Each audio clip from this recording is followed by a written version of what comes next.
in the murder trial of a teenage boy from a city slum. Accused of murdering his father. The judge instructs the jury to determine his guilt or innocence. The verdict must be unanimous, and a guilty verdict will possibly, not mandatorily, unlike in the 1957 film, result in the death penalty. The jury of 12 retires to the jury room. An initial vote is taken and 11 jurors vote for conviction. Juror 8, the lone dissenter, states that the evidence is circumstantial and the boy deserves a fair deliberation. He questions the testimony of the two witnesses, and the fact that the switchblade used in the murder is not as unusual as the testimony indicates. Producing an identical knife from his pocket, Juror 8 proposes another vote by secret ballot. If the other jurors vote guilty unanimously, he will acquiesce. But if at least one votes not guilty, they will continue deliberating. Only Juror 9 changes his vote. Respecting Juror 8's motives and feeling his points deserve further discussion, after deliberating whether one witness actually heard the murder take place, Juror 5, who grew up in a slum, changes his vote. Juror 11, questioning whether the defendant would have fled the scene and returned 3 hours later to retrieve his knife, also changes his vote. Jurors 2 and 6 also vote not guilty, tying the verdict at 6-6. After Juror 8 demonstrates the unlikelihood that one witness actually saw the boy flee the scene, the remaining jurors are intrigued when Juror 11 proves that although a psychiatric test stated that the boy had subconscious desires to kill, such tests only offer possible actions.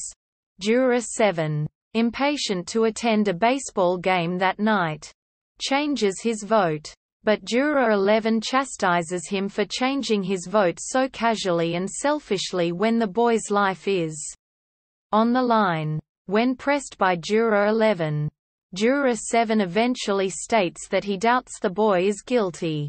Jurors 12 and 1 change their votes, leaving the only dissenters, Jurors 3, 4, and 10, outraged at the proceedings.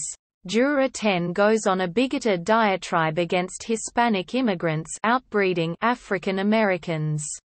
He attempts to leverage this with the other African American jurors, offending the rest of the jury, until Juror 4 orders him to be quiet for the rest of the proceedings. Juror 4 states that despite all the other evidence called into question, the testimony of the woman who saw the murder from across the street stands as solid evidence.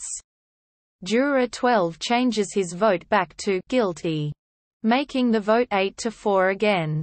Juror 9, seeing Juror 4 rub his nose, irritated by his glasses, realizes that the witness had impressions on her nose, indicating that she wore glasses and likely was not wearing them when she saw the murder.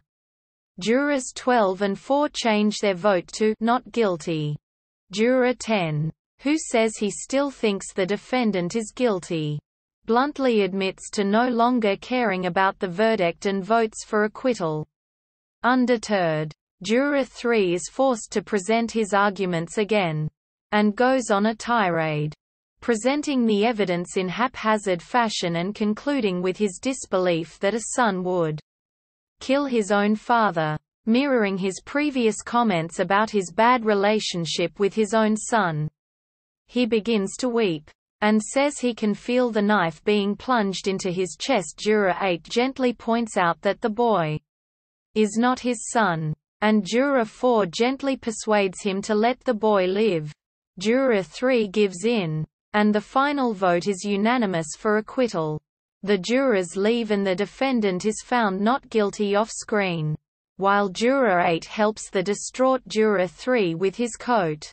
Before departing the court, Jurors 8, Davis, and 9, McArdle, exchange names before parting ways.